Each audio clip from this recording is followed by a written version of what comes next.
La Bible déclare en Romains chapitre 10, les versets 9 à 13, « Si tu confesses de ta bouche le Seigneur Jésus et tu crois dans ton cœur que Dieu l'a ressuscité des morts, tu seras sauvé. Car c'est en croyant du cœur qu'on parvient à la justice, c'est en confessant de la bouche qu'on parvient au salut, selon ce que dit les Écritures.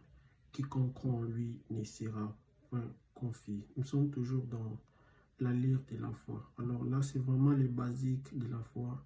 Là, on nous parle de la confession du Seigneur Jésus comme Seigneur et Sauveur. Et quoi dans son cœur, dit la ressuscité des morts, tu es sauvé. Donc, tu n'as pas fourni beaucoup d'efforts afin de devenir enfant de Dieu, afin de croire au Seigneur Jésus et tu es sauvé de ta nature pécheresse. Là, ces passages révèlent encore une grande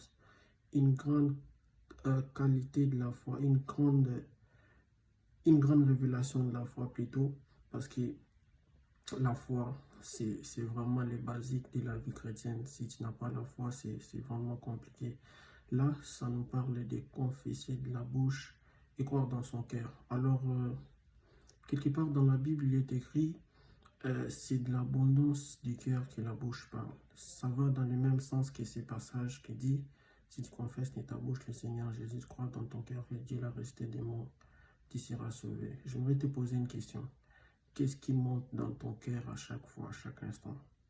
Alors, c'est ce qui monte dans ton cœur qui sort de ta bouche.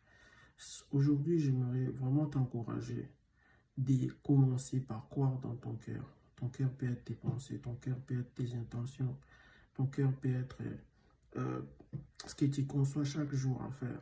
Et lorsque tu as cette foi d'abord dans ton cœur, tu crois fermement dans ton cœur et cela se confessera de la bouche. L'exercice que je te donne, c'est de confesser ta bouche, croire fermement dans ton cœur. Sache que la foi vient de ce qu'on entend et ce qu'on entend vient de la parole du Seigneur. Que Dieu te bénisse.